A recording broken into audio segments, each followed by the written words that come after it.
할렐루야.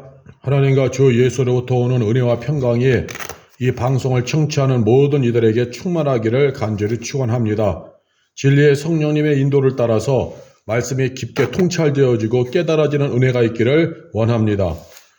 저는 강원도 원주의 흥업에 있는 갈릴리 교회에서 목회하고 있는 감리교회 목사입니다.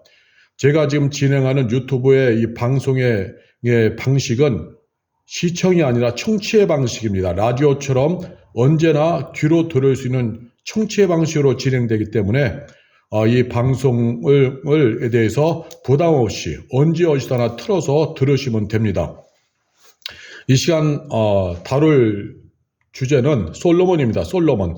우리가 하면 솔로몬은 지혜의 왕, 다윗의 아들 지혜의 왕, 많은 부경안을 누린 왕, 그래서 1,000번제를 해서 1,000번째 헌금 이런 것도 하지요. 그런데 이제 그것은 피상적으로만 알고 있는 것이고 표면적으로만 알고 있는 것이고 정말 깊이 있게 말씀을 보면은 그 속에서 또한 하나님의 마음을 우리가 읽어야 되는 것입니다. 솔로몬의 주인공이 아니라 솔로몬을 통해서 나타나시고 보여주시는 하나님의 심정과 의도를 깨닫는 것이 진정한 성경의 묵상이에요. 어느 한 인간 주인공이 전부가 되는 것이 아니라 그 사람과 더불어서 하나님이 나타내 주신 하나님의 계시, 하나님의 심정, 뜻, 의도 이런 것을 아는 것이 중요한 것입니다. 자, 그러면 솔로몬에 대해서 한번 말씀을 통하여 묵상해 보려고 합니다. 열왕기상 3장에서부터 솔로몬의 이야기가 시작되는데요. 솔로몬 말씀을 쭉 읽도록 하겠습니다. 열왕기상 3장. 이제 열왕기상과 역대 하에도 말씀이 이제 비슷하게 진행이 돼요. 그런데 이제 열왕기상의 말씀은 적나라하게 보여주는 겁니다. 역대의 말씀은 이제 어느 정도 이렇게 포장을 해요. 왜냐하면 이스라엘 유대에 대해서 왕들의 어떤 좋은 점을 쪽으로 기록했다고 한다면은, 그러나 이제 이 열왕기상에 있는 왕정시대의 모습, 똑같은 역대기와 열왕기상의 똑같은 왕정시대의 기록이지만 열왕기서에 있는 왕정시대에서는 적나라하게 보여주고 있습니다. 자, 그러면은 3장, 열왕기상 3장 1절부터 말씀을 묵상하면서 함께 같이 보도록 하겠습니다. 솔로몬이 애굽왕 바로와 더불어 혼인관계를 맺어 그의 딸을 맞이하고 다윗성에 데려다가 두고 자기의 왕궁과 여호와의 성전과 예루살렘 주의 성의 공사가 끝나기를 기다리니라. 그때까지 여호와 이름을 위하여 성전을 아직 건축하지 아니하였으므로 백성들이 산당에서 제사하며 솔로몬이 여호와를 사랑하고 그의 아버지 다윗의 옵들을 행하였으나 산당에서 제사하며 분향하더라. 이렇게 나와 있죠. 솔로몬이 이제 애굽왕 바로와 더불어서 혼인관계를 맺어 그의 딸을 맞이했다. 1절에 말씀하는 건 뭐냐? 정략결혼을 말하죠.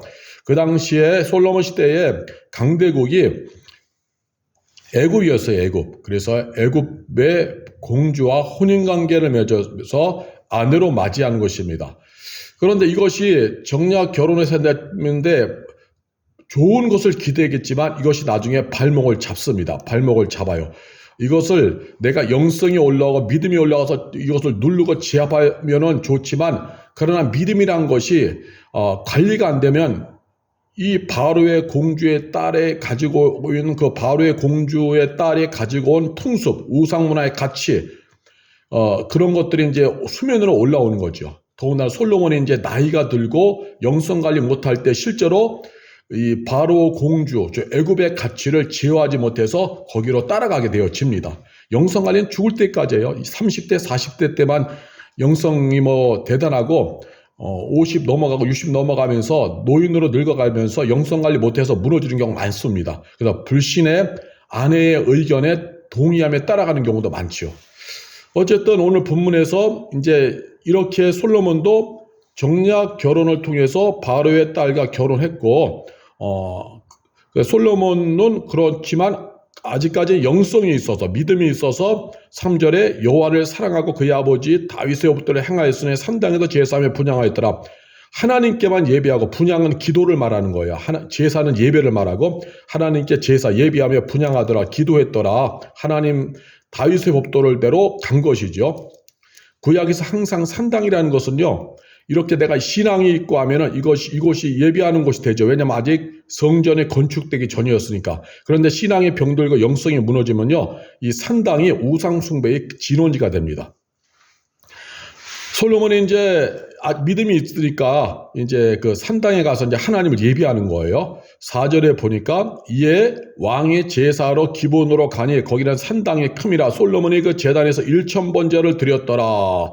솔로몬이 그 제단에서 1000번제를 드렸더니 1000번제를 드렸다는 말이 1000일 동안 매일 오고 가면서 1000일 동안 1000번의 제사를 드렸다. 그동안 그렇게 지금 해석해 왔죠. 지금까지. 그래서 교회에서도 1000번제 헌금이라 그래서 1000번의 헌금을 1000일 동안 드리면 하나님 응답해 주신다. 이렇게 했어요. 부분 강사들이 부추겼고 또 교회 목회자들이 부추겨서 성도들에게 1000번의 헌금을 드린다. 완전히 무속신앙처럼 100일 기도 드리면 된다. 이런 식으로 했죠. 그런데 성경을 잘못 해석한 것입니다.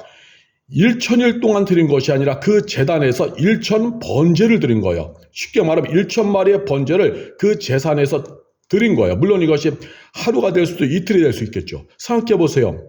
아니 어느 나라의 왕이 1000일 동안 왕이 해야 될 직무를 다 버리고 매일 1000일 동안 궁 밖을 나가서 기본에 있는 산당에 가서 이러한 제사를 매일 어떻게 드릴 수 있어요? 1000일 동안 움직이려면 그 많은 군사력과 더불어서 많은 인력을 거느리고 가야 되는데 이런 일은 할 수가 없죠. 근데도 불구하고 1000일 동안 솔로몬이 번제 드렸으니까 1000번제를 1000일 동안 드리면 응답해 주신다. 이것이 교회에서 잘못된 방식이었다. 이 3장 4절의 말씀을 세번역 성경으로 보면은요, 지금 제가 보는 성경은 옆에는 개정 개역이 있고 또 옆에는 세번역 성경이 있어요. 세번역 성경을 읽으면 기본에 제일 유명한 산당이 있으므로 왕은 늘 그곳에 가서 제사를 드렸다. 솔로몬이 그때까지는 그 제단에 바친 제물은 1000마리가 넘을 것이다. 예? 1000마리가 넘을 것이다. 그런 거예요. 그러니까 갈 때마다 하루에 뭐 10마리도 드리고 뭐 100마리도 드렸겠죠. 그래서 어쨌든 이 제단에서 1000마리를 드렸다. 그런 말이지 1000일 동안 매일 한 마리 해서 1000일 동안 1000마리 드렸다. 그런 얘기가 아니라는 것입니다. 이걸 명확히 하면 교회에서 진행되는 1000번제가 얼마나 잘못된 성경 해석에서 나왔는지 알겠죠? 꼭 1000번의 예물을 드려야만 응답되는 것이 아니라 오늘 하나님께 믿음으로 간절하게 기도하며 가면은 하나님이 또한 감동 주는 대로 또한 이렇게 헌금하고 예비하고 기도하면 하나님이 주시는 거지. 꼭 1000일 동안 1000번제를 드려야만 응답되는 것, 이것은 아니라는 것입니다. 잘못된 성경에서 해석에서 나온 거예요. 자, 그렇게 해서 하나님께 며칠 동안 이제 계속해서 많은 양의 제물을 드린 게 이제 1000마리를 드리게 됐죠. 그런 가운데서 그리고 꼭 1000마리의 양을 희생제사를 드려야만이 응답된다. 이것도 비성경적인 거예요. 하나님의 때에 맞게 하나님 오신 거죠. 그래서 어떤 사람은 100마리를 드려도 응답해 줄 수 있고 어떤 사람은 한 마리만 드려도 응답될 수 있고 어떤 사람은 그 이하로 그 이상 드려도 응답할 수 있고 꼭 1000마리라고 못 박아 놓는 것도 비성경적인 해석이다. 하나님의 때에 하나님의 방식으로 응답하는 것이고 우리는 감동 주신 대로 하나님께 사모하는 심정으로 가면 되는 거죠. 그렇게 솔로몬은 이제 1000마리를 며칠 동안 해서 드렸겠죠. 그런 가운데 5절에 보니까 기브온에서 밤에 여호와께서 솔로몬에게 꿈에 나타나시니라. 하나님이 이러시되 내가 내게 무엇을 줄고 너는 구하라. 하나님이 이제 어느 날 밤에 나타나신 거예요. 기브온에서 이제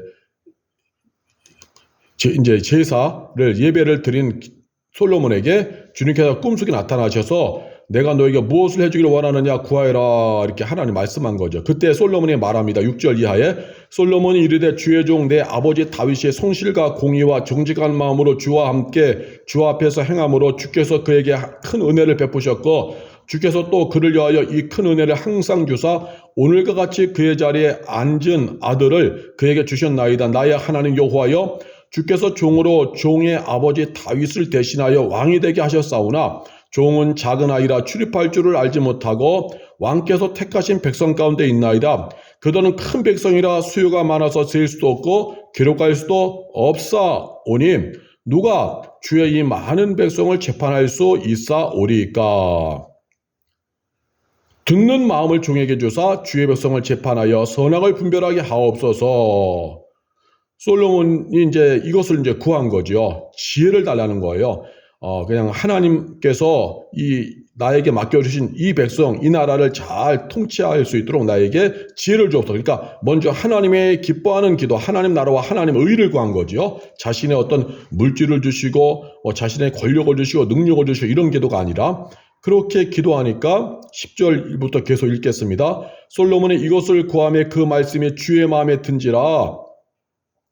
이에 하나님이 그에게 이르시되 내가 이것을 구하도다 자기를 위하여 장수하기를 구하지 아니하고 부도 구하지 아니하며 자기 원수의 생명을 멸하기도 구하지 아니하고 오직 송사로 듣고 분별하는 지혜를 구하였으니 즉 재판하는 것을 잘할 수 있도록 백성들을 달의 송사를 들어주고 재판을 잘할 수 있는 지혜를 구하였다는 거죠. 12절 내가 네 말대로 하여 내게 지혜롭고 총명한 마음을 주노니 네 앞에도 너와 같은 자가 없었거니와 네 뒤에도 너와 같은 자가 일어남이 없으리로다. 13절 내가 구하지 아니한 부귀와 영광도 내게 주노니 내 평생의 왕들 중에 너와 같은 자가 없을 것이라. 14절 내가 만일 네 아버지 다윗이 행한 같이 내 길로 행하며 네 법도와 명령을 지키면 내가 네 날을 길게 하리라. 솔로몬이 깨어보니 꿈이더라. 이에 예루살렘에 이르러 여호와의 언약궤 앞에 서서 번제와 감사의 예물을 드리고 모든 신하들을 위하여 잔치하였더라. 하나님께서 그 기도를 기쁘게 들으셔서 솔로몬에게 이제 뭐라고 하신 거냐? 12절에 내가 네 말대로 하여 내게 지혜롭고 총명한 마음을 준다. 하나님이 그래서 백성을 잘 다스릴 수 있도록 백성들의 문제를 해결해 줄 수 있도록 잘 재판해 줄 수 있도록 지혜롭고 총명을 준다는 것입니다. 그리고 그것뿐만 아니라 먼저 하나님이 기뻐하는 하나님 나라와 하나님의 의를 구했기 때문에 14절에 내가 구하지 아니한 솔로몬이 기도하지 아니한 부귀와 영광도 준다는 거예요. 그래서 평생에 여러 왕들 중에서 너와 같은 자가 없을 것이다. 그 정도로 하나님 부어 주신다는 것입니다. 그러면서 하나님께서 또 단서를 나에게 14절에 내가 만일 내 아버지 다윗이 행한 같이 내 길로 행하여 법도와 명령을 지키면 내가 또 내 날을 길게 하리라. 그래서 다윗이 갔던 믿음의 길, 말씀에 뿌리 내리고 갔던 그 길로 가면은 내가 더 오래 살도록 해주겠다 이런 말도 있는 거죠. 결국 이것은 뭐냐면 마태복음 6장 말씀과 똑같아요. 마태복음 6장 30절에 33절 너희는 먼저 그의 나라와 그의 의를 구하라. 그리하면 이 모든 것을 너희에게 주리라 그랬죠. 그래서 하나님이 기뻐하는 기도, 하나님이 기뻐하는 믿음의 길, 하나님의 뜻이 이루어지길 소망하는 그 신앙의 길을 가면은요. 하나님께서 우리에게 더하여 주신 은혜가 있어요. 더하여 주신 은혜. 그래서 때로는 내가 구체적으로 기도하지 않고 나는 오직 하나님의 일이 잘 되는 일에만 올인했어요. 하나님이 기뻐하는 뜻을 붙잡고 나는 오늘도 믿음의 길을 갔어요. 그 일에 헌신을 했어요. 그런데 내가 구하지 않았는데도 하나님께서 나에게 셀 수 없는 은혜를 주실 때가 있고 또한 앞으로 태어나지 않을 후손들에게도 흘러가는 천대의 은혜를 하나님이 주시는 것이죠. 내 욕망을 위해 살지 않고 내 유익을 구하지 않고 먼저 하나님 나라와 하나님의 의, 하나님 나라가 이루어지고 하나님의 뜻이 이루어지고 하나님의 의, 하나님께서 기뻐하시는 의롭고 정의로운 그 일을 내가 먼저 했을 때 하나님이 그 모든 걸 받으시고 기뻐하시고 나머지를 다 주시는 거예요. 그래서 우리가 꼭 뭐 주시옵소서 이렇게 꼭 기도해야지만 은혜가 되는 것이 아니라 내가 하나님이 기뻐하는 일을 가고 하나님의 일이 잘 되기를 소망하면서 그 길을 가면은 하나님께서 그 모든 걸 받으시고 나에게 필요한 것을 더하여 주신다는 것입니다. 그래서 우리는 죽으나사나 하나님이 기뻐하는 일이 나의 전부가 되어야 하는 거예요. 그래서 세상에 아무리 개인주의가 되고 자기의 야망을 이루는 그런 세상이라 할지라도 우리는 그러한 가치 속에서 함몰되지 아니하고 그저 하나님의 나라와 하나님의 의를 구하는 것, 하나님의 뜻이 잘 되는 그 길을 우리가 사모하며 가는 거죠. 그러면 하나님이 우리에게 해주실 일이 너무나도 많은 것입니다. 하나님이 이렇게 복을 줬어요. 그래서 솔로몬이 그 하나님의 은혜를 받고 이제 얼마나 하나님께서 귀하게 해주시는가 4장 이제 말씀 또 보겠습니다. 4장 20절에 보면은 20절부터 말씀을 보니까 솔로몬의 영화 이렇게 나와 있죠. 위에 솔로몬이 누린 영화, 하나님의 이제 더불어 주시는, 더하여 주시는 은혜로 인해서. 그래서 열왕기상 4장 20절부터 읽겠습니다. 유다와 이스라엘의 인구가 바닷가에 모래같이 많게 되며 먹고 마시며 즐거워하였으며. 그러니까 이게 엄청난 축복이죠. 왜냐하면 왕이 다스리는 나라에 사람 숫자, 백성 숫자가 국력이었어요. 과거 시대. 지금은 초첨단 무기들이 많지만, 과거 시대는요, 백성의 숫자가 곧 국방의 힘이 되는 거예요. 왜? 전쟁이 일어나면 결국 백성들을 중에서 군사를 모집해서 싸우러 가야 되니까. 근데 사람이 없잖아요? 그럼 왕이 힘을 못 쓰는 거예요. 강대국이라 하면 결국은 백성 숫자가 많은 거. 그런데 하나님이 솔로몬에게 복을 주시니까 유다와 이스라엘의 인구가 바닷가에 모래같이 많게 됐다.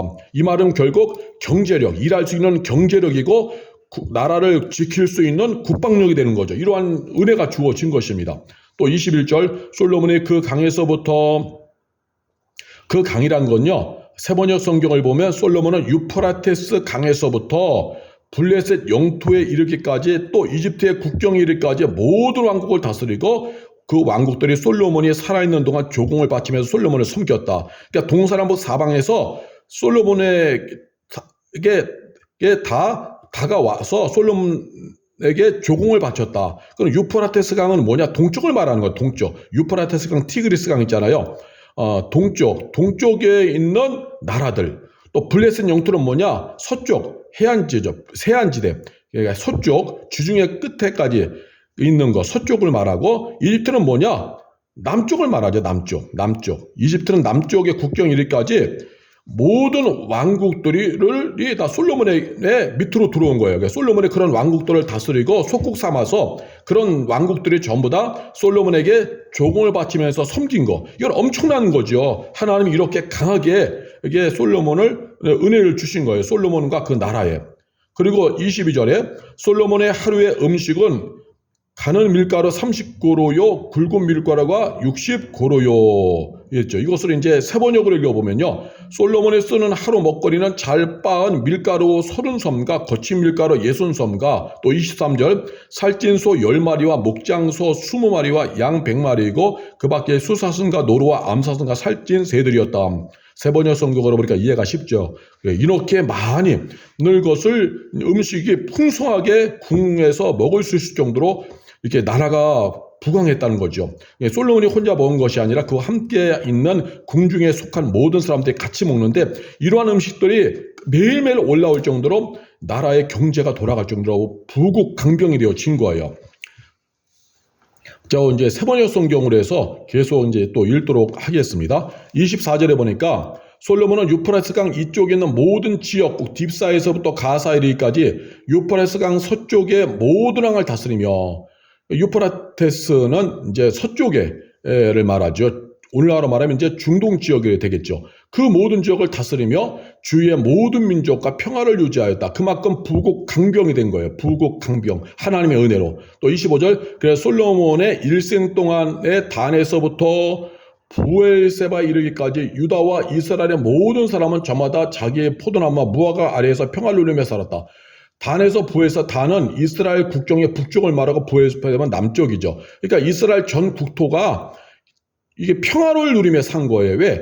솔로몬이 하나님께 구하니까 하나님이 솔로몬에게 은혜를 주신 거죠. 또 그의 부친이었던 다윗이 하나님을 섬기니까 하나님이 다윗을 기억하셔서 그 아들 솔로몬에게 또 은혜를 부어주시니까 이 엄청난 은혜 속에서 솔로몬이 복을 받고 그래서 나라가 부국 강병이 되어지고 주변의 나라들을 다스리면서 평화를 누리며 살게 된 거죠. 이것이 은혜입니다. 또 26절에 보니까 이제 부국만 아니라 강병, 나라가 강건해지고 국방력을 또 26절에 언급해요. 솔로몬은 전차를 끄는 말을 두는 마국간 4만 칸과, 마국간이 4만 칸이래요. 4만 칸이면 거기에 말의 숫자 얼마큼 들어가는 거예요. 군마 12,000피를 가지고 있었다. 기병은요, 오늘날로 말하면 탱크 부대예요. 근데 이러한 국방력이 있었다는 거죠. 또 27절에 그리고 솔로몬의 관리들은 각각 자기가 책임진 달에 솔로몬 왕은 식탁에 참석하는 모든 사람이 먹을 수 있도록 부족하지 않은 먹거리를 조달하였다. 이렇게 할 정도로 나라가 정말 부유했다는 것이죠. 28절 또한 군마와 영마에게 먹일 보리와 보리집도 각각 자기의 분담량에 따라 말 있는 곳으로 가져왔다. 이렇게 할 정도로 나라가 아주 잘 살았다는 거예요. 그는 말이 있으면 뭐예요? 말에게 먹을 게 없으면 말은 삐짝 말라서 전쟁이 나도 달릴 수가 없는데 이렇게 사람뿐만 아니라 말까지도 먹을 정도로 나라가 풍족했다. 왜냐하면 주변에서 조공이 막 들어오니까요.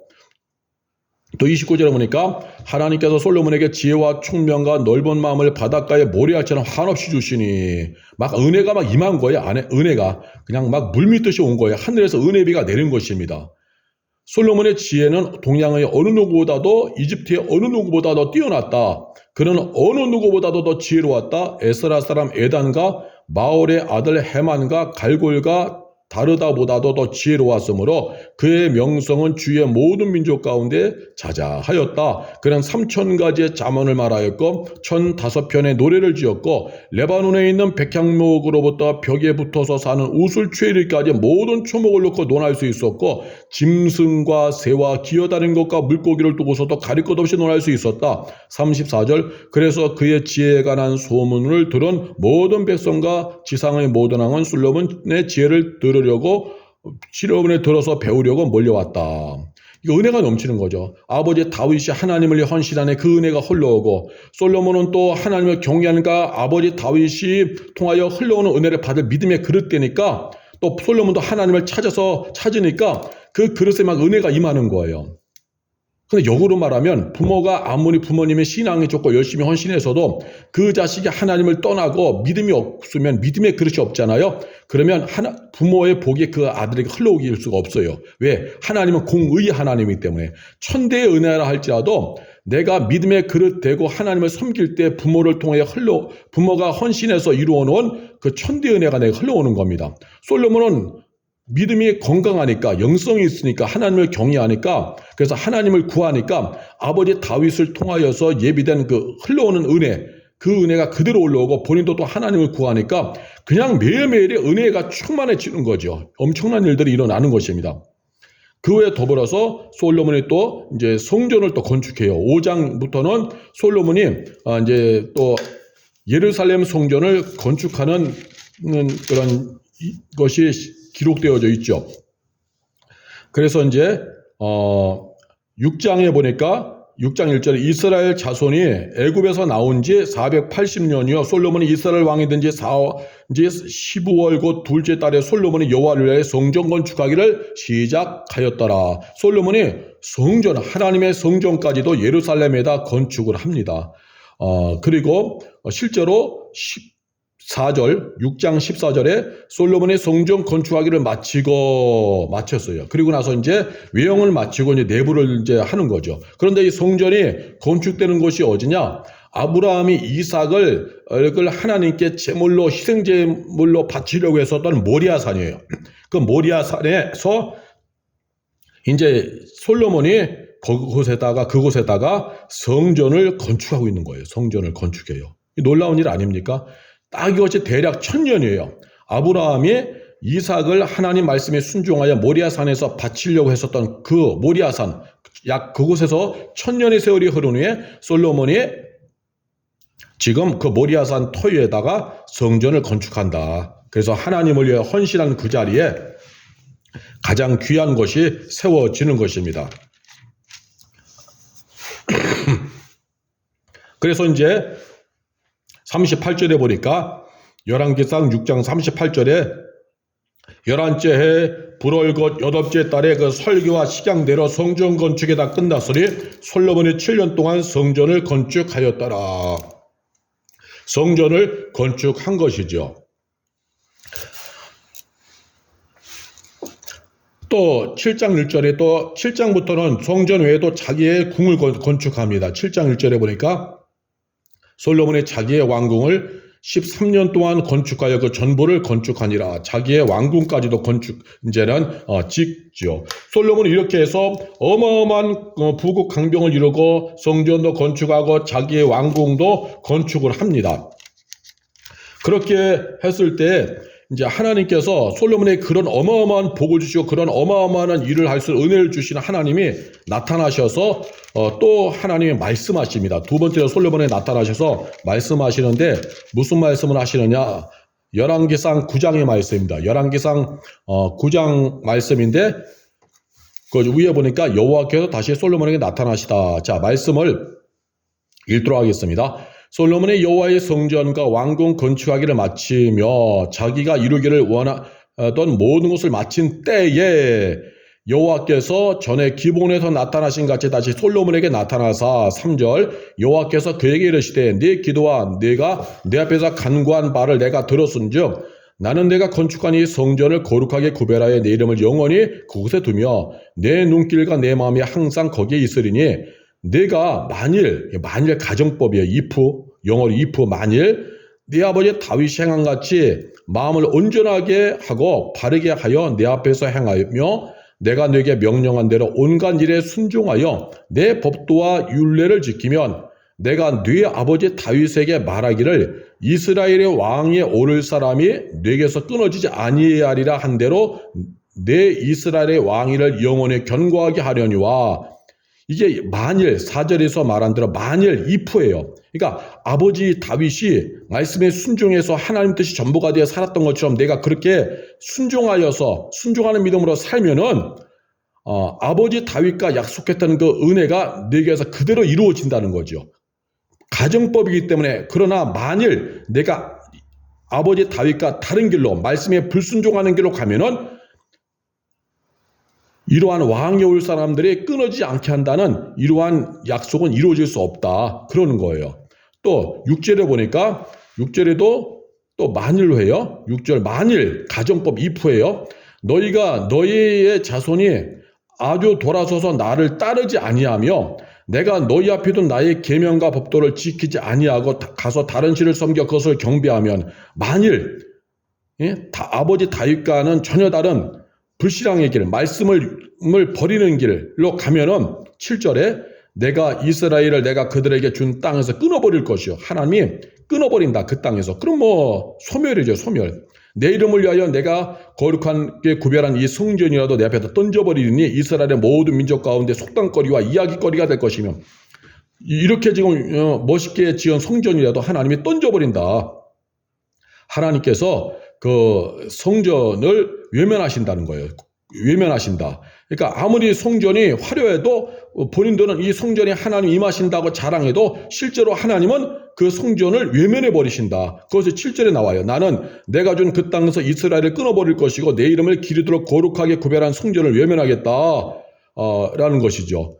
오늘날도 보면요. 교회 건물을 화려하게 지은 곳 많아요. 교회가 크게 화려하게 교회 건물을 짓는 교회들이 많습니다. 그런데 하나님은 건물을 중요시하는 것이 아니라 건물 안에 있는 성도의 믿음을 보는 거예요. 구약에서는 건물이 중요한 건물이었지만 신약에서는 성전된 성도예요. 성전은 성도예요. 구약에서 성전은 건물이지만 신약에서는 성전이 성도입니다. 그래서 하나님은 성전된 성도의 신앙을 보시는 거예요. 그래서 성도의 신앙이 형식적이고 무력하면요.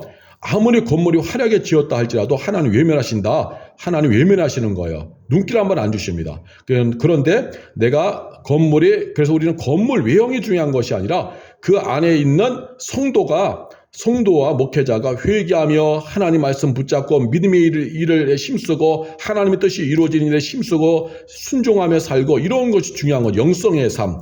그러면은 하나님이 늘 함께 하시는 것입니다. 결코 건물이 중요한 것이 아니다. 또 8절에 이 성전을 높을지라도 지나가는 자마다 놀라우며 비웃으며 이르되 여호와께서 부동가닥으로 이 땅과 이 성전에 이같이 행하셨는가 하면 9절에 대답하기를 그들이 그들의 조상들을 애굽에서 인도하여 내신 그들이 하나님을 버리고 다른 신을 따라가서 그를 경배하며 섬김으로 여호와께서 이 모든 재앙을 그들에게 내리심이라 하리라 하셨더라. 이렇게 이제 비참해진다는 것이요. 비참해지는 거예요.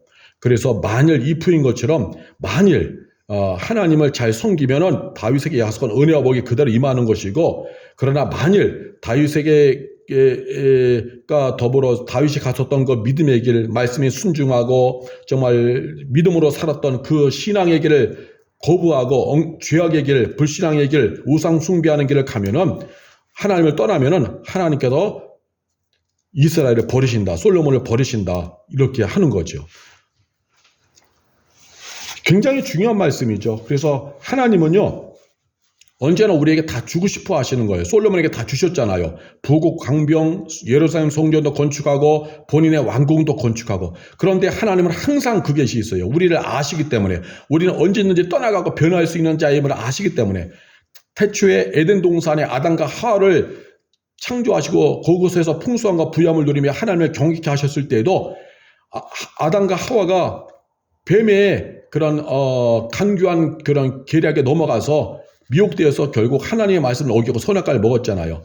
그리고 타락한 백성이 바로 우리죠. 타락한 후손이. 그래서 우리 안에 이 타락한 본성이 언제라도 요동칠 것을 하나님은 아십니다. 그래서 하나님은 그 약속대로 주시지만 그러나 하나님은 또 동시에 무슨 마음을 갖고 계셨냐? 다 줬는데 혹시 떠나가지 않을까? 아담과 하와가 무너졌듯이 솔로몬도 무너지지 않을까? 그런 마음을 갖고 계신 거죠. 오늘 우리에게도 똑같아요. 내가 다 주고 싶은데, 다 주는데, 응답해 주는데, 과연 잘 해줄까? 끝까지 믿음의 길을 가줄까? 끝까지 믿음으로 잘 살까? 끝까지 하나님 나라와 하나님의 의를 구하며 갈까? 이것이 하나님의 마음이라는 것입니다. 그래서 우리가 이런 하나님의 심정과 의도를 깨달아서 오늘 우리가 가야 돼요. 이 9장의 말씀은 하나님의 심정을 보여주는 거예요. 그 전에 하나님 다 줬잖아요. 지금까지 읽은 것처럼. 모든 부요함, 필요한 지혜, 부요함, 수많은 나라들을 속국으로 삼아서 조공물을 바치게 하고 나라는 부국강병 되어지고 성전을 짓고 왕궁을 짓고 수많은 사람들에게 존경을 받게 하고 하나님 다 주셨어요. 그런데 하나님의 관심은 항상 뭐냐? 그 영혼의 상태. 혹여나 이 준 은혜와 복으로 인해서 하나님을 잊어버릴까? 하나님을 모른다 할까? 항상 하나님의 관심은 그것이에요. 영적인 상태. 그래서 우리는 우리의 삶이 하나님으로 잘 될수록 육성보다 영성이 올라오기 위해서 몸부림쳐야 돼요. 항상 그 나라가 무너지는 마지막 언제냐? 가장 나라가 최고의 어떤 흥성했을 때, 나라가 가장 어떤 최고의 부국 강병, 부유한 시점이 되었을 때 타락이 일어나요. 신앙도 뭔가 평온해지고 잘 되어질 때에 꼭 교만이 일어나고 유격이 올라오면서 타락합니다. 그래서 하나님은 그걸 다 아시는 거예요. 하나님은 전지전능하기 때문에 인간의 속성을 다 알아요. 그래서 다 줬지만 그러나 하나님의 관심은 얘가 끝까지 가줄까? 내가 원하는 대로 끝까지 믿음의 행진을 할까? 이게 하나님의 마음이에요. 하나님이 솔로몬에게 다 줬지만 이 솔로몬이 다윗처럼 그대로 가줄까? 솔로몬이 다윗처럼 끝까지 믿음의 행진을 할까? 이게 바로 하나님의 간절한 소원이요 마음이었다는 것입니다. 그것이 9장에 나타난 거예요. 하나님이 괜히 나타나서 솔로몬에게 이런 말을 한 것이 아니라 그만큼 솔로몬도 위태위태하다는 거죠. 왜냐하면 사람이 배고플 때는 하나님을 찾지만 등 따숩게 배부르면 뭐예요? 교만이 올라옵니다. 겉멋에 들어서 자신이 굉장한 사람인 것 때문에 치장하게 되고 자신이 뭔가 할 수 있다고 여기는 거예요. 그래서 평상시에 기도했던 신앙은 점점 줄어들고 이제 돈과 권력으로다가 인맥으로다가 막 일을 처리하려고 변질되는 거예요. 하나님은 이런 거 다 아세요. 이 성경 구약의 모든 이야기가 다 그런 이야기예요. 그래서 하나님이 솔로몬도 똑같이 그렇게 변질될까봐 아예 오셔서 훈육하신 거죠. 너 똑바로 잘 살아야 된다. 네가 이렇게 잘 된 거 다 하늘의 은혜로 된 거야. 네 힘으로 된 거 아니야. 똑바로 잘 살아. 그런데 너라고 해서 내가 봐주는 거 없어. 너도 아버지 다윗처럼 바르게 안 가면은 다 뺏어갈 거야. 다 잃어버리게 할 거야. 그러니 정신 차려 끝까지 잘 살아. 하나님 와서 훈육하신 거죠. 오늘 우리에게 누가 훈육해요? 성령님을 통하여 우리에게 훈육하시고 말씀을 통하여 훈육하는 겁니다. 우리는 이것을 항상 이런 훈육받는 것을 즐거워하고 회개할 건 회개하고 양심의 가책이 오거나 하면 찔리면 회개하고 해서 내 자신을 끝까지 잘 점검해야 돼요. 자, 그러면 솔로몬에게 하나님이 이제 이렇게 염려가 돼서 오신 것처럼 우리가 하나님의 심정을 이렇게 본 거죠. 하나님은 오늘도 우리에게 다가오실 때 복을 주시지만 동시에 이렇게 하신다. 하나님이 우리 향한 마음은 끝까지 얘가 가줄까? 끝까지 믿음의 길을 갈까? 끝까지 순종하는 길을 갈까? 중간에 교만하여 넘어지지는 않을까? 이것이 아버지 하나님의 심정이에요. 이 마음을 깨달아서 우리는 항상 고백해야 돼요. 하나님, 제가 끝까지 하나님께 최선을 다해 살게요. 성령님 날 도와주셔서 죄의 유혹을 이기고 교만을 이기고 불신앙을 이기고 끝까지 유욕을 이기고 생명진하도록 성령님 날 도와주세요. 하나님의 기쁨으로 끝까지 존재하기 원합니다. 끝까지 하나님의 찬송이 되기 원합니다. 우리 항상 고백해야 돼요. 하나님의 심정을 우리가 보고 우리를 놓치고 싶어하지 않으시는 아버지의 마음을 우리가 알아야 됩니다. 솔로몬 놓치고 싶지 않으시는 아버지의 마음, 솔로몬과 끝까지 믿음의 여행을 같이 떠나고 싶어 하시는 아버지의 간절한 마음을 오늘 우리가 느껴야 하는 것입니다. 그래서 하나님 불쑥 찾아오셔서 솔로몬아, 너 정말 아버지 다윗처럼 잘 살아야 된다. 너 안 살면은 내가 얼마나 속이 상하는지 알아? 그래서 너 다 뺏어갈 거야. 그만큼 내가 기분이 나빠. 그만큼 마음이 아파서 그러니 너 잘 살아, 나의 기쁨이 되라, 이렇게 하시는 아버지 하나님은 오늘도 우리에게 동일하게 다가오시는 거죠. 내가 잘 살아야 된다. 내가 끝까지 잘 살아야 된다. 하나님의 딸로 아들로서 잘 살아야 된다. 교회의 임원으로서 성도로서 잘 살아야 된다. 어느 곳에 있든지 간에 하나님 영광을 위하여 그 나라와 그 일을 구하면서 잘 살아야 된다. 말씀의 모든 삶에 닻을 내리고 말씀에 순종하며 잘 살아야 된다. 나의 기쁨과 나의 찬송이 되어야 된다. 절대로 교만하여서 변질되면 안 된다. 끝까지 나와 함께 믿음의 행진하자. 이런 아버지의 심정을 오늘 우리가 느끼고 우리가 아버지의 뜻에 부응하는 성도의 길을 가야 하는 것입니다. 자, 그러면 이제 솔로몬은 과연 어떻게 했을까요? 솔로몬은 하나님이 이렇게 염려하셔서 찾아오시고 훈육하셨어요. 그런데 우리의 타락한 본성이란 건요, 등 따스면 언제든지 변질되게 되어 있습니다. 하나님 말씀에 리액션하면서 하나님 말씀의 순종으로 아멘하며 살아가면 얼마나 좋겠어요. 그러나 솔로몬이 너무 부유해졌잖아요. 가진 것이 넘쳐나잖아요. 즐길 것이 너무 많잖아요. 돈도 많고 권력도 많고 그가 곧 왕의 말이고 법이 된 것처럼 그런 시대이기 때문에, 왕정 시대이기 때문에 할 게 너무 많고 누릴 게 너무 많고 그런 거예요. 그러다 보니까 왕이 변질됩니다. 변질돼요. 그래서 우리가 무조건 축복이 다 좋은 게 아니에요. 내 영혼이 병든다면 그 축복은 그 저주입니다. 내 영혼이 병들고 내 믿음이 파괴된다면 그건 축복이 아니라 저주예요. 하나님을 열망했던 믿음이 사그러져 교만해져요. 교만해지면 그건 저주입니다. 목회자가 힘들고 어려울 때 하나님 찾다가 교회가 안정돼서 교계 정치에 발을 들이고 동문 학연 모임에 분주해지면요, 그것은 축복이 아니라 저주입니다. 목회자가 교회를 크게 짓고 나서는 엉뚱한 대외적인 일에 바빠지고 어디 놀러 다니는 일에 바빠지고 어떤 모임 찾아다니는 일에 바빠지고 교만해지면요, 그것은 부흥이 아니라 그것은 저주가 되어지는 것이죠. 왜? 영혼이 망가지면 다 잃어버리는 거니까. 성도가 없을 때는 하나님을 찾잖아요. 그런데 하나님의 복을 받았어요. 근데 그 받은 풍성함과 부유함으로 인해서 신앙에 병들고 교만해지고 하나님을 찾지 않아요. 말씀에 순종하지도 않아요. 주일 예배는 다 빠뜨려 먹어요. 11조도 안 해요. 그러면 그것은 그가 받은 은혜와 복은 저주가 되어지는 거예요. 풍성함은 저주가 되는 거예요. 우리 가장 중요한 건요, 내가 초막이나 빈들이나 어느 곳에 살지라도 내 영혼이 평안, 내 영혼의 생명력입니다. 광야 같은 곳에 살지라도 하나님 말씀에 순종하며 하나님 뜻을 붙잡고 살아가는 그것이 중요한 거예요. 솔로몬은 그 풍성함의 자리에서 영성관리 못하여 망가집니다. 그것이 이제 11장의 말씀이죠. 11장부터 솔로몬이 영성관리 못하여서 이제 하락하는 모습, 타락하는 모습, 무너지는 모습을 보여주고 있어요. 자, 1절 위에 제목을 보니까 솔로몬의 마음이 여호와를 떠나다. 여호와를 떠나. 이 말은 변절자 이렇게 말해요. 변절. 솔로몬이 변절하다. 말씀을 떠나서 변절하다. 이렇게 되는 거예요. 1절에 보니까 솔로몬 왕이 바로의 딸 외에, 처음에는 바로의 딸과 정략 결혼했죠. 그런데 그 딸 외에 이방의 많은 여인을 사랑하였으니 곧 모압과 암몬과 에돔과 시돈과 헨 여인이라. 많은 여인을, 주변국. 근데 이 나라들이 언급된 나라들이 뭐냐? 전부 다 우상숭배하고 귀신의 그런 문화가 있는 거예요. 귀신의 풍조가 가득한 나라. 우상숭배, 불신앙의 가치관, 어떤 잘못된 풍조들이 가득한 그러한 나라들이죠. 워낙 할 게 많다 보니까 쾌락을 추구하는 거예요. 그러다 보니까 수많은 여인을 사랑해서 후공으로도 첩으로 드리는 거죠. 이게 여기서부터 이제 이미 떠나는 거예요. 하나님을 사랑하는 거예요. 세상을 사랑하는 거죠. 2절에 보니까 여호와께서 일찍이 이 여러 백성에 대하여 이스라엘 자손에게 말씀하시기를 너희는 그들과 서로 통혼하지 말며 그들도 너희와 서로 통혼하게 하지 말라. 그들이 반드시 너희의 마음을 돌려 그들의 신들을 따르게 하리라 하셨으나 솔로몬이 그들을 사랑하였더라. 하나님이 일찍이 말씀하셨다는 거죠. 하나님이 일찍이 이런 말씀을 하셨어요. 이방 사람들과 통혼하지 말라는 거예요.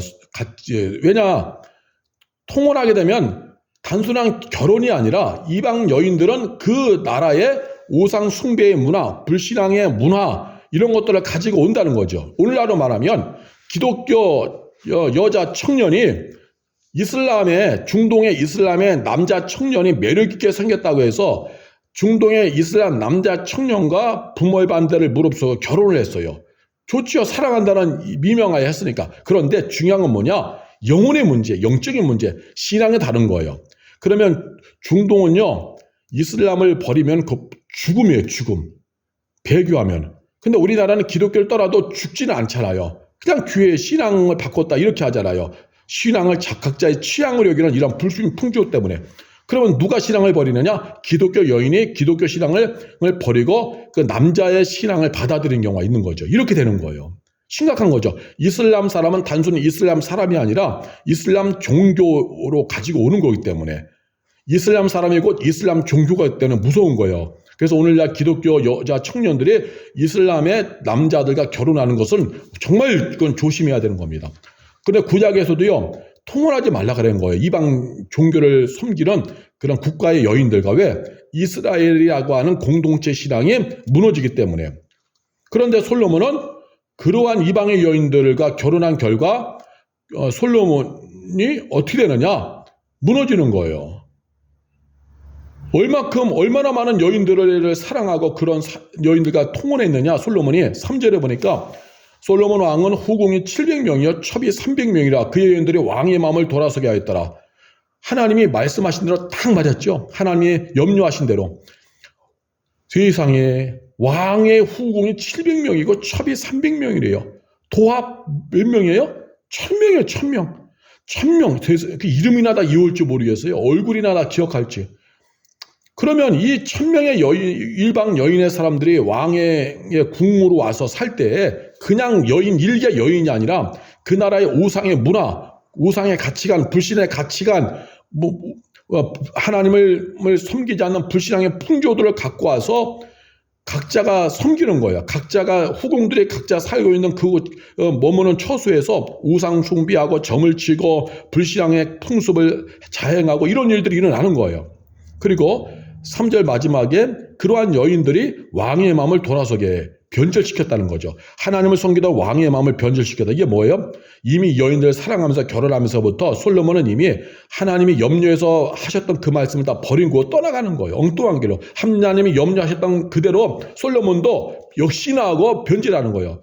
이 솔로몬이 끝까지 가줄까? 끝까지 믿음의 행진할까? 하나님 염려하셔서 갑자기 찾아오셔서 너 다윗처럼 잘 살아야 돼. 그렇지 않으면 다 뺏어갖고 했는데 하나님 염려하신 대로 솔로몬도 영성 관리 못하여 마지막에 다 무너지는 것입니다. 무너지는 거예요. 얼마나 하나님이 아프셨겠어요. 그리고 4절 보세요. 솔로몬의 나이가 많을 때 그 여인들이 그의 마음을 돌려 다른 신들을 따르게 하였으므로 왕의 마음이 그의 아버지 다윗의 마음과 같지 아니하며 그의 하나님 여호와 앞에 온전하지 못하였으니. 언제예요? 특별히 솔로몬이 나이가 많을 때, 솔로몬이 늙어갈 때 그 여인들이 솔로몬의 마음을 돌렸다. 이게 그런 거예요. 한창 때는 영성관리 잘할 수 있지만요, 사람이 무너질 때가 뭐냐? 뜨뜻해질 때, 풍성해질 때 무너지고 그 다음에 나이가 많아지면서 영성관리 못할 때 무너지는 겁니다. 목회자로 말하면요, 30대 40대 때는 열정으로 하나님께 기도하며 갈 수 있어요. 그러나 50대가 되면서 60대가 되면서 나이가 들어가면 영성관리가 안 되잖아요. 유격이 올라오는 거예요. 그리고 이제 어떤 잘못된 교회에서는 사모들이 목회자 꼭대기에 올라가서 교회를 주물럭주물럭 거립니다. 하나님의 목회자를 통하여서 그 교회에 함께하는 헌신하는 성도들과 더불어서 합력해 교회를 세워가는 게 원리인데 사모가 목회자 꼭대기에 올라가서 교회를 주물럭거리고 모든 행정을 좌우할 때가 있어요. 실제로 그런 일이 일어나는 교회도 있습니다. 그래서 죽는 그날까지 우리가 해야 될 거냐? 사람 관리가 아니라 인맥 관리가 아니라 뭐예요? 영성 관리예요. 솔로몬은 영성 관리가 안 되니까 이 이방 여인들의 꾀임에 넘어가고 그들의 속삭이는 사랑의 얼어 같은 말에서 넘어가서 간 거예요. 만일 솔로몬이 한창 때와 같은 건 믿음의 영성을 유지했다면 이것들 죽을짓 하느냐? 너희들 이제는 하나님 나라에로 왔으니까 너희들은 이제 하나님을 섬기는 걸 선택해야 돼 하면서 강력하게 제어하고 끌고 갈 수 있었죠. 그런데 솔로몬이 그 영성이, 그 믿음이 유지가 안 되니까 늙어가면서 영성이 병들고 일반 노인으로 늙어간 거예요. 그러니까 그 수많은 1000명이 되는 후궁과 첩들이 와서 막 알랑알랑 거리면서 뭔가 유혹할 때 넘어가는 거예요. 그래서 그들의 말을 다 들어주는 노인 할아버지로 전락한 거죠. 이 방송을 청취하는 성도여, 신앙생활은 죽을 때까지입니다. 내 눈을 감겨지는 그날까지입니다.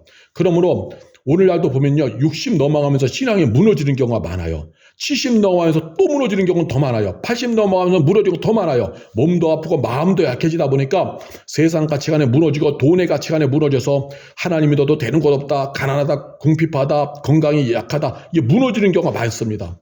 혹은 풍성해질수록 또 무너지는 경우도 많아요. 하나님보다 돈의 힘을 더 믿고. 그래서 교회가 그 세습의 욕망이 일어나는 때가 언제냐? 보통 60 넘어서면서 65세 넘어서면서부터 세습의 욕망이 극에 달아서 결국 목회자와 사모가 작전을 피우고 해서 교회를 세습으로 끌고 가는 경우도 많이 있습니다. 왜? 솔로몬 왕처럼 나이가 많아가 늙어가면서 영성 관리 안 돼서 죽을 짓 하는 거예요. 근데 회개하느냐? 회개 안 합니다. 왜? 영성이 무너졌는데 무슨 회개를 해요? 영성이 무너졌는데, 솔로몬처럼 나이가 많아져서 영성이 무너졌는데 어떻게 무슨 영적인 양심의 가책이 와요? 어떤 그 하나님 앞에서 회개하고자 하는 그 마음이 일어나요? 안 일어납니다. 영적으로 무너지면요, 절대로 회개 안 해요.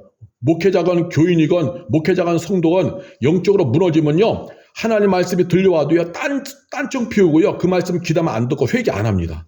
회개하는 건 영성에 살아있는 사람이 하는 거예요.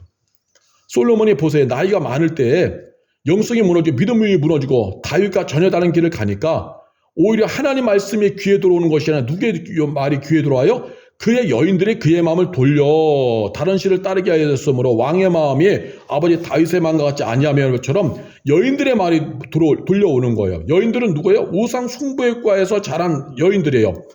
불신앙의 이론, 우상 숭배 이론을 가지고 다윗에게 속삭이니까 다윗이 오히려 그 말만 듣는 거예요. 영성이 무너지니까 하나님 말씀을 듣는 것이 아니라 불신앙의 말, 우상의 말을 귀 기울여 듣는다는 것입니다. 여러분, 이 방송을 청취하는 이들 중에 혹시 60대가 있습니까? 50대가 있습니까? 70대가 있습니까? 나이에 비례하여 영성이 무너지는 것은, 진다는 것은 이 세상을 삶을 살아가는 모습으로 보여주고 있어요. 그러나 우리는 그러한 세상같이 역행해서 나이가 들어갈수록 영성도 깊어져야 합니다. 몸부림쳐야 돼요. 더 성경 읽고 또 기도해야 돼요. 골방에서. 예? 그래서 현실에 무너지지 말고 다 기도해서 제압을 해야 되는 거예요. 정말 지금 있는 그 자리에서 기도하시기 바랍니다. 말씀 붙잡고 더 말씀을 읽고 묵상하고 기도해서 영성을 키우시기 바랍니다. 그래서 물질의 가치, 현실의 가치, 여러 가치들을 이기시길 바랍니다. 솔로몬은 나이가 늙어가면서 그 영성 관리 안 하니까 하나님 말씀에 귀를 기울이는 것이 아니가 우상 숭배하는 그 후궁들의 여인들의 말을 듣고 변절대가 되는 거예요.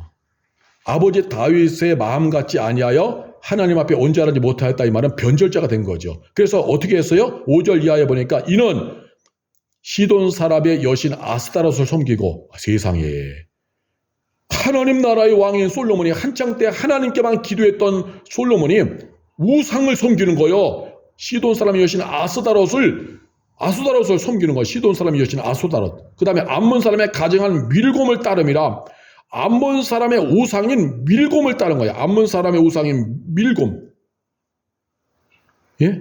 우상 숭배를 하는 거예요. 거기 앞에 가서. 어떻게 이런 일이 일어날 수 있어요? 비참하죠. 영적이 무너지면 죄가 죄인지 모릅니다. 그 밤에요. 밤에 보면 사람들이 지금은 이제 가로등이 좀 예전에 캄캄했을 때, 예전에 20년, 30년 전에 가로등이 없던 캄캄한 시절엔요, 사람이 눈에 보이는 것이 없으니까 강아지가 낮에 응가해 놓은 게 가서도 이거 좋은 자리네 하고 앉아요. 밑에 강아지가 응가한 것이 철푸다가 앉아요. 왜? 안 보이니까.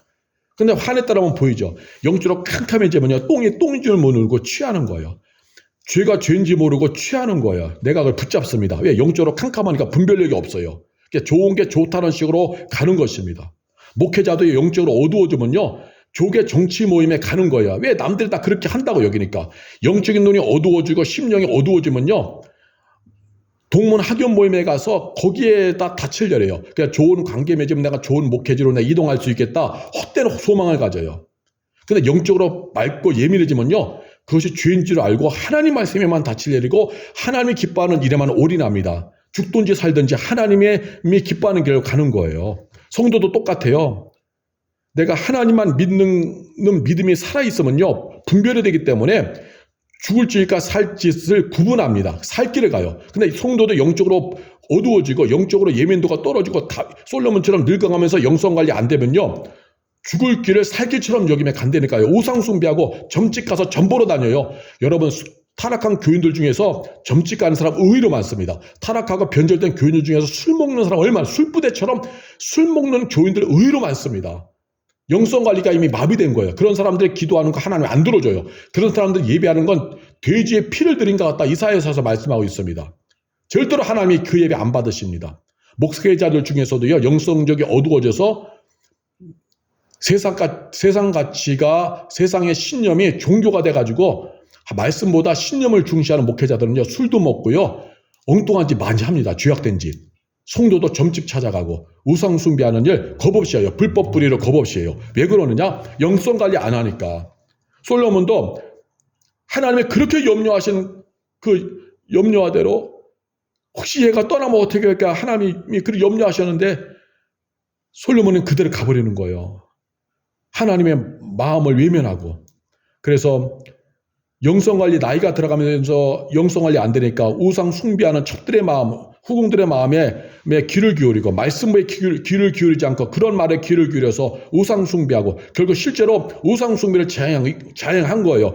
우상 숭배를 했다. 우상 앞에 절하고 섬겼다. 이거 끝난 겁니다. 이거는. 이거 변절자예요. 변절자.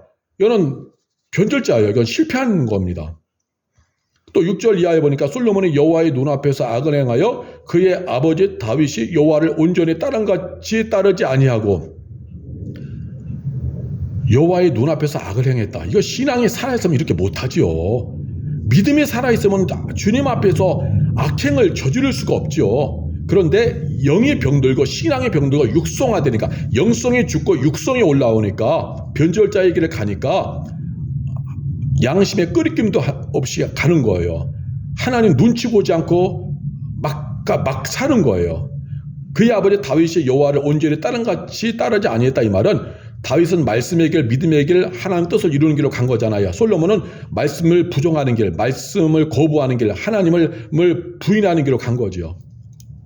또 7절에 보니까 모압에 가증한 금오스를 위하여 세상에 예루살렘 앞에 산당을 지었다 그러는 거예요. 예루살렘, 하나님이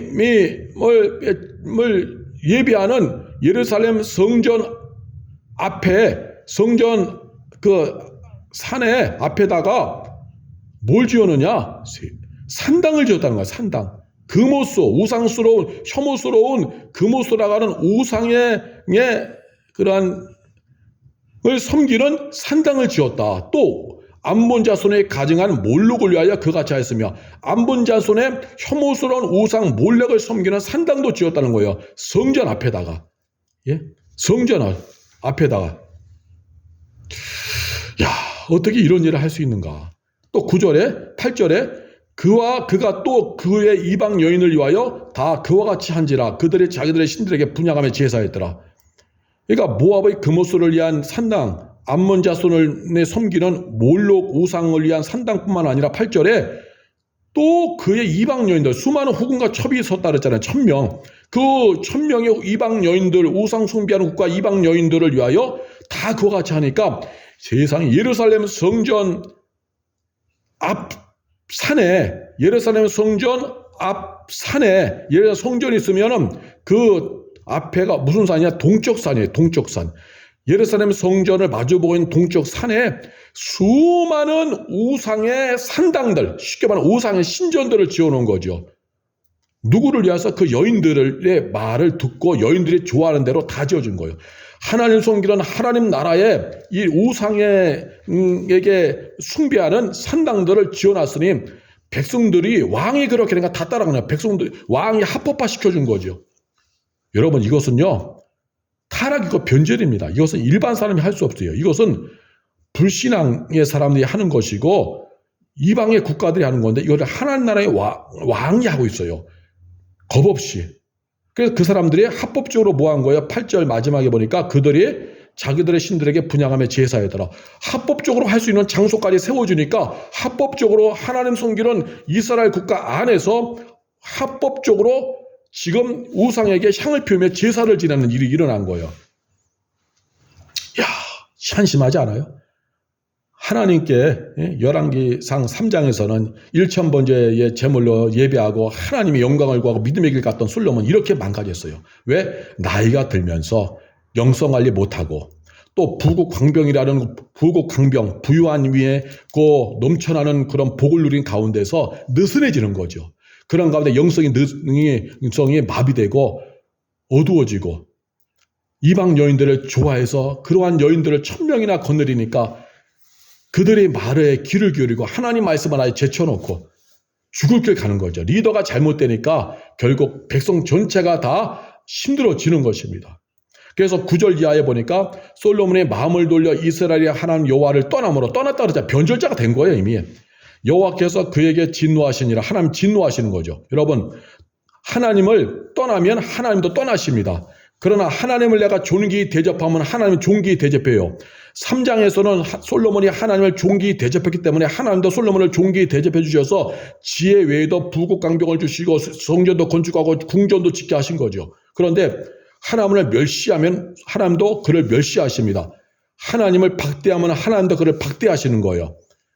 이거는 왜? 우리 하나님은 공의의 하나님이기 때문에 하나님은 사랑의 하나님이다. 이거는 잘못된 거예요. 성경 전체에 나타난 하나님은 공의의 하나님, 행한 대로 보응하시는 하나님이요. 하나님을 경외하고 하나님을 위해 살면 하나님도 그를 위해서 사시고 그를 대접해 주시고 반면에 하나님을 업신여기고 불신앙의 길을 가고 말씀을 거부하고 자기 야망을 위해 살면요. 하나님도 그를 그렇게 취급해 버리시는 거예요. 그래서 하나님은 성경에 나타난 하나님은 사랑의 하나님은 잘못 말한 거고 명확히 말하면 공의의 하나님. 하나님은 공의야. 오늘날 한국교회가 공의의 하나님을 회복해야 되는 것입니다. 그래서 하나님 앞에서 막 살지 않도록 신앙생활을 종교생활로 막 살지 않도록 회개하지도 않고 막 살지 않도록 교회 안에서 말씀의 가치가 교회 안에 흐르는 것이 아니라 신앙 공동체 안에 세속 가치관, 돈의 가치관, 권력의 가치 안에 넘쳐나는 것 이런 것을 살지 않도록 하려면은 공의의 하나님이 명확하게 회복돼야 돼요. 하나님은 행한 대로 보응하시는 무서운 하나님입니다. 다윗이 하나님을 위해 사니까 그에게는 존귀하게 대접해 주신 거예요. 그러나 다른 왕들은 하나님을 위해 살지 않으니까 하나님 징계하시고 심판하십니다. 열왕기서에 나오는 왕들의 이야기가 다 그런 공의의 하나님의 이야기예요. 그래서 오늘 우리가 회개하면서 하나님을 위해 잘 살아야 됩니다. 자, 9절부터 다시 읽겠습니다. 솔로몬의 마음을 돌려 이스라엘의 하나님 여호와를 떠남으로 여호와께서 그에게 진노하시니라. 여호와께서 일찍이 2번이나 그에게 나타나시고 이 일에 대하여 명령하사 다른 신을 따르지 말라 하셨으나 그가 여호와의 명령을 지키지 않았으므로. 그렇죠. 여호와께서 10절에 있듯이 여호와께서 9절 마지막에 있듯이 2번이나 나타나셨다. 일찍이 2번 나타나셨잖아요. 솔로몬이 1000번에 드렸을 쯤에 나타나시고 첫 번째, 두 번째는 하나님의 복을 주신 다음에 또 두 번째 나타나셔서 당부하셨죠. 9장에서 두 번째 나타나셨죠. 당부하셨죠. 정말로 조심해 잘 살아. 잘 살아 부탁이야. 너만큼 변절되면 안 돼. 너만큼은 나 떠나면 안 돼. 끝까지 잘해줘. 하나님 이렇게 두 번씩 나타나셨죠. 다른 신을 따르지 말라고. 하나님만 섬기고 말씀에 순종하라고. 그런데 솔로몬은 그렇게 살지 않은 거예요. 11절에 여호와께서 솔로몬에게 말씀하시던 내가 이러한 일이 있었고 또 내가 내 언약과 내가 내게 명령한 법도를 지키지 아니하였으니 내가 반드시 이 나라를 내게서 빼앗아 내 신하에게 주리라. 여로보암에게 주죠. 결국 여로보암에게. 하나님은 공의 하나님이에요. 명령한 법도 하나님 말씀을 어기고 하나님을 떠났기 때문에 하나님께서 이제 너에게 준 이 나라를 빼앗아서 준다는, 신하에게 준다. 빼앗아서 다른 사람에게 준다는 거예요. 여러분, 내가 잘나서 된 게 아니에요. 솔로몬은 믿음이 망가지니까 내가 잘나서인 줄 알았지만 실제로 하나님이 주신 거죠. 맡겨주신 것인데 관리하지 않으니까 하나님 빼앗아서 그 신하인 여로보암에게 주시는 거예요. 오늘날 교회도요, 똑같아요. 교회도 하나님이 잠시 주시고 맡기신 거예요. 그런데 목회자가 병들고 영성이 병들고 정치 목사가 되어지고 육정 목사가 되어지면요, 하나님께서 그 자리에서 던져버리시는 거예요. 다른 곳으로. 그것을 영광을 취해서 다른 얘기를 주시는 거죠. 성도도 똑같아요. 하나님 복과 은혜를 줬어요. 그런데 솔로몬처럼 이렇게 변절되어지고 이렇게 불신앙의 길로 가고 하나님과 무관한 길로 가면요, 하나님이 주셨던 것 다시 빼앗아서 다른 사람에게 주고 그 영광 모든 걸 뿔뿔이 다 흩어버리시는 거예요. 왜? 우리 하나님은 공의의 하나님이기 때문에 이 방송을 청취하는 이들이요, 공의 하나님을 분명히 알아서 우리의 신앙이 예민해지길 바랍니다. 죽는 그날까지 기도하고 말씀 붙잡고 생명연진해서 정말 하나님이 주시는 은혜를 누리면서 생명연진하길 바랍니다. 내가 믿음으로 살지 않으면 하나님도 다 해쳐버리시는 거예요. 공의의 하나님이기 때문에. 그래서 그 나라를 빼앗아서 신하에게 주리라. 12절. 그러나 내 아버지 다윗을 위하여 이 세대에는 이 일을 행하지 아니하고 네 아들의 손에서 빼앗으려니와 오직 내가 이 나라를 다 빼앗지 아니하고 내 종 다윗과 내가 택한 예루살렘을 위하여 한 지파를 네 아들에게 주리라. 다윗 때문에, 다윗이 얼마나 하나님을 위해 살았는지 그 다윗을 기억해서 내 시대에는 하지 않고 내 아들 때, 내 아들의 르호보암, 솔로몬의 아들 르호보암 때의 나라를 찢어서 신하인 여로보암에게 주겠다. 그리고 네 12지파 중에서 네 아들에게는 베냐민 지파 한 지파만 준다는 거예요. 그렇게 축소시켜 버린다는 겁니다. 이유는 단 하나, 하나님을 떠났기 때문에. 그래서 실제로 어떤 일이 일어나느냐, 14절 이하에 보니까 그동안 하나님이 함께 해주셨던 은혜의 울타리, 은혜의 장막을 거두세요. 은혜의 울타리를 거두시니까 막 대적들에 의해서 나라가 막 난리가 일어납니다. 그동안은 자기가 교만해져가지고 내가 대단하고 내가 뭔가 능력이 있어서 이렇게 많은 나라를 속국으로 거느리고 했다 이렇게 했는데 그게 아니었죠. 하나님이 은혜의 울타리를 쳐주시고 은혜 장막을 쳐주니까 된 것이었죠. 그것을 영적으로 얻어오고 변절자가 되니까 이걸 잊어버린 거예요. 오늘날 우리도 솔로몬처럼 될 수 있기 때문에 영성을 잘해야 됩니다. 변절되니까 하나님의 은혜의 장막을 하나님이 은혜의 울타리를 걷어가시는 거예요. 그러니까 사방에서 그냥 몰려드는 거예요. 악들이, 대적들이. 그래서 14절 이하에 보니까 여호와께서 에돔 사람 하닷을 일으켜 솔로몬이 대적이 되게 하시니 은혜의 울타리를 걷어가시는 거죠. 솔로몬이 하나님께로부터 얼굴을 돌려버리니까 하나님도 솔로몬으로부터 은혜의 얼굴을 돌리시고 은혜의 울타리를 걷어가시니까 이제 대적들이 나타나는 거예요. 그동안 하나님 때문에 하닷이 솔로몬을 못 건드린 건데 솔로몬은 그거 영적으로 얻어지니까 이걸 잃어버린 거죠. 이러한 것을. 이제 하나님께서 떠나시니까 하닷이 이제 이때다고 일어서는 거예요. 은혜의 울타리가 이제 사라지니까. 그러니까 하닷을 일으켜 솔로몬의 대적이 되게 하시니 그는 왕의 자손으로서 에돔에 거하였더라. 이렇게 해서 하닷이 이제 또 읽겠습니다. 15절. 전에 다윗이 에돔에 있을 때 군대 지휘관 요압에 가서 죽임을 당하는 자들을 장사하고 에돔의 남자들을 다 쳐서 죽였는데 요압은 에돔의 남자를 다 없애기까지 이스라엘의 무리와 함께 6달 동안 그곳에 머물렀더라. 그때 하닷은 작은 아이라 그의 아버지 신하 중 에돔 사람 몇몇 가게 도망하여 애굽으로 가리하여 미디안을 떠나 바란에 이르고 거기서 사람을 데리고 애굽으로 가서 애굽 왕 바로에게 나아가며 바로가 그에게 집과 먹을 걸 양식을 주며 또 토지를 주었더라. 해서 여기서 애굽 왕 밑에서 그가 세력을 키우다가 이제 때가 되면 하닷이 이제 일어나는 것이죠. 하닷이 일어나는 거예요. 그래서 이제 22절에 바로가 그에게 이르되 네가 나와 함께 있어 무슨 부족함이 있게 네 고국으로 가기를 구하느냐 대답하되 없나이다. 그러나 아무쪼록 나를 보내시옵소서 하였더라. 이래서 하닷이 고국으로 돌아와서 이제 솔로몬의 이제 대적이 되는 것이죠. 또 23절 하나님이 또 엘리아다의 아들 르손을 일으켜 솔로몬의 대적자가 되게 하시니 그는 그의 주인 소바왕 하닷에셀에게서 도망한 자라.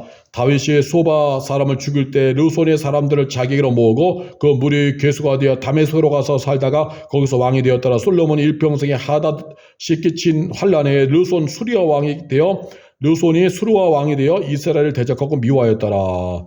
그러니까 은혜의 울타리가 있을 때는요, 아무리 강한 대적이라 해도 다 막아줬어요. 하나님이 다 막아준 거예요. 그런데 솔로몬이 하나님을 떠나고 나라의 이 성전 근처에 수많은 우상을 섬기는 산당들을 지어놓고 하나님 말씀이 아니라 우상의 가치관에 하나님 나라에 돌아다니고 수많은 후궁들과 더불어서 불신앙의 길로 가니까 하나님이 위문하시는 거죠. 하나님이 말씀을 떠나니까 하나님 변절자가 되니까 하나님의 은혜의 울타리를 다 걷어가시는 거죠. 그러니까 이들이 그냥 밀물처럼 밀려와서 결국 엎친 데 덮친 격으로 대적들이 막 나타나서 솔로몬을 끊임없이 괴롭히는 일들이 일어난 것이죠. 이렇게 한 이유는 뭐냐? 하나님을 떠났기 때문에. 심지어 26절에 솔로몬의 신하 느바스의 아들 여로보암이 또한 손을 들어 왕을 대적하였으니 나와요. 이 솔로몬이 하나님을 떠나니까 그 신하 느바스의 아들 중에 여로보암이 있는데 여로보암도 대적했어요. 나중에 여로보암이 이제 12지파 중에서 10지파를 취해서 그가 이제 북이스라엘이라는 나라를 건국하고 이 솔로몬의 아들 르호보암에게는 베냐민 지파 하나밖에 없어요. 유다와 베냐민 지파로 구성된 남유다를만을 가지게 됩니다. 완전히 나라가 두 조가 나눈 거예요. 하나님 이렇게 하시는 것이죠.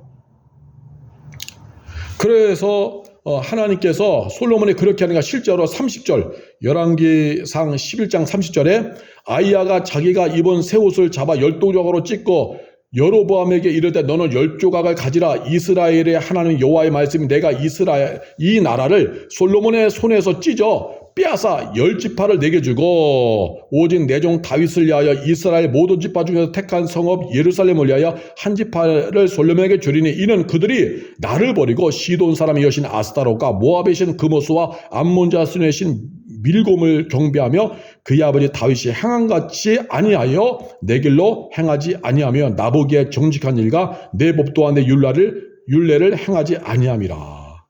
하나님 말씀 떠나고 우상 숭배만 한 거예요. 변절자가 된 거예요. 그래서 하나님께서 선지자 아이야 선지자를 통해서 그 신하의 아들인 여로보암에게 다가와서 예언을 한 거예요.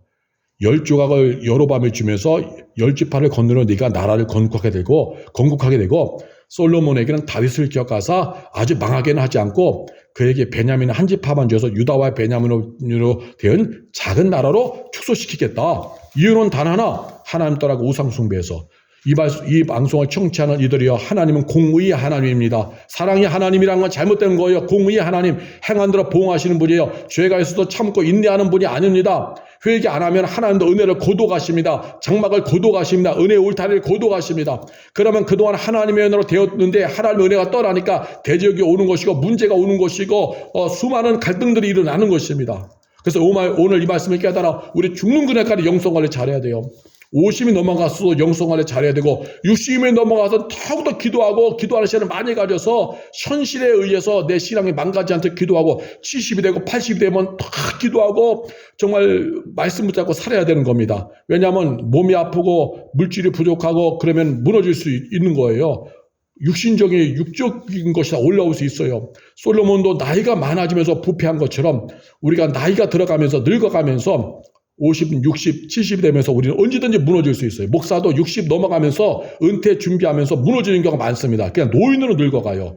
하나님의 실질적인 은혜, 성령의 현존하는 통치, 현존하는 역사 이런 것들이요. 먼 나라 이야기가 되어지고 당장 돈 걱정, 사람 걱정, 미래 걱정 이런 것으로 해가지고 이제 현실에 닻을 내리는 것이 돼요. 육성이 올라온다는 것입니다. 그러나 우리는 말씀에 뿌리 내리고 죽으나 살아 하나님만 의지하며 달려가야 돼요. 그래서 기도하세요. 말씀 붙잡고 주 하나님만 경외하고 하나님의 일이 잘 되고 믿음의 일이 잘 되는 일에 올인해야 됩니다. 그렇지 않으면 오늘 우리의 반면교사인 솔로몬처럼 나도 그렇게 갈 수가 있는 것이에요. 솔로몬의 전철을 나도 밟을 수가 있는 것입니다. 심각한 일이 우리 가운데도 일어날 수가 있는 것입니다. 자, 그래서 하나님이 얼마나 실망하셨겠어요. 얼마나. 14장, 그렇게 해서 이제 14장 말씀에 보니까 하나님께서 결국은, 하나님께서 이제 여로보암을 통해서 일하시는 것이 14장까지 쭉 나와 있어요. 여로보암을 통해서 왕을 세워간 것이. 심각한 일이죠. 하나님을 떠나면 이런 것이 생기는 것입니다. 그래서 오늘 우리가 믿음으로 잘 살아야 합니다. 하나님도 오늘 우리에게 기대하고 계시는 거죠. 내가 좀 믿음으로 잘 살기를 원한다. 믿음으로 잘 살기를 원한다. 이런 것이 하나님의 마음을 우리가 깨달아야만 하는 것입니다. 우리도 언젠가는 이 땅에서 죽을 겁니다. 언젠가는 이 땅에서 그냥 티끌로 돌아가듯이 우리도 언젠가는 이 땅을 마감해요. 중요한 건요. 우리의 영혼까지 죽으면 안 됩니다. 죽는 거니까 우리의 영혼은 강건해야 돼요. 육신은 후패하나 육신은 늙어가나 영은 살아있어야 돼요. 내가 영성하지 못하면 사람의 말이 느려 엄청나게 크게 들리고 그 말이 휘둘립니다. 솔로몬이 휘둘린 것처럼. 우리는 끊임없이 영성관리 잘해야 돼요. 내 영이 살아야 됩니다.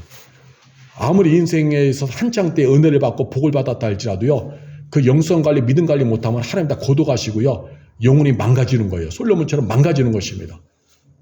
이 세상 다 가장 큰 성공은요, 영혼이 잘 되는 거예요. 믿음의 일이 잘 되는 겁니다. 하나님의 일이 잘 되는 게 가장 큰 성공하는 일. 이 일이 죽는 그날까지 이루어져야 하는 것입니다. 그렇지 않으면요, 실패하는 거예요. 또 이 방송을 청취하는 이들 중에서 부모님이 헌신 잘하고 믿음의 부모님입니까? 그 부모의 복을 누리려면요, 내가 믿음의 그릇이 돼야 돼요. 다윗이 열심히 헌신했을 때 솔로몬이, 그래서 그 다윗의 신앙을 이어받아 초창기에는 믿음이 있으니까 믿음의 그릇 되니까 다윗을 통해 이루어진 그 천대의 은혜가 흘러서 복을 받잖아요. 그런데 믿음의 그릇이 망가지니까 그 복을 하나님이 거둬가시잖아요. 오늘 믿음의 후손된 이들이요, 믿음 생활 잘해서 내 영성을 잘하고 믿음의 그릇을 넓혀야 됩니다. 그럼 부모를 통하여서 약속된 은혜와 복이 천대의 은혜가 내가 흘러오는 것입니다. 죽는 그날까지 그 복을 잘 관리하려면, 은혜를 관리하려면 내가 말씀에 뿌려내리고 생명인지는 해야만 하는 것입니다. 오늘 긴 시간 이 말씀을 묵상했습니다. 이 방송은요, 계속해서 틀어놓으세요. 계속해서 라디오처럼 틀어놓으세요. 틀어놓고 오늘 하다가 중간에 멈췄으면 멈춘 부분부터 다시 듣고, 왜냐하면 성경 말씀을 한 거, 여기선 세속가치와 이런 거 없어요. 예화 이런 거 안 들었어요. 오직 성경 말씀만 묵상한 겁니다. 순도 높은 성경 말씀이에요. 그래서 말씀으로만 풀어간 거기 때문에 묵상한 것이기 때문에 이걸 라디오처럼 계속 틀어놓으세요. 반복해서 들으세요. 그럼 내 심령에 부흥이 일어날 것이고, 성령께서 이 말씀을 통해 우리에게 깨달음과 감동과 결단을 줄 것입니다. 성령의 역사 속에서 말씀이 깨달아지면서 말씀의 심령에 큰 울림이 일어날 것입니다. 공명이 일어날 것입니다. 그럴 때 회개하고 기도하고 정말 영성 관리하는 쪽으로다가 내 애절해지면 되는 거예요. 그러면 그 믿음 속에 하나님이 주시는 은혜가 충만해질 것입니다. 기도하려고 합니다.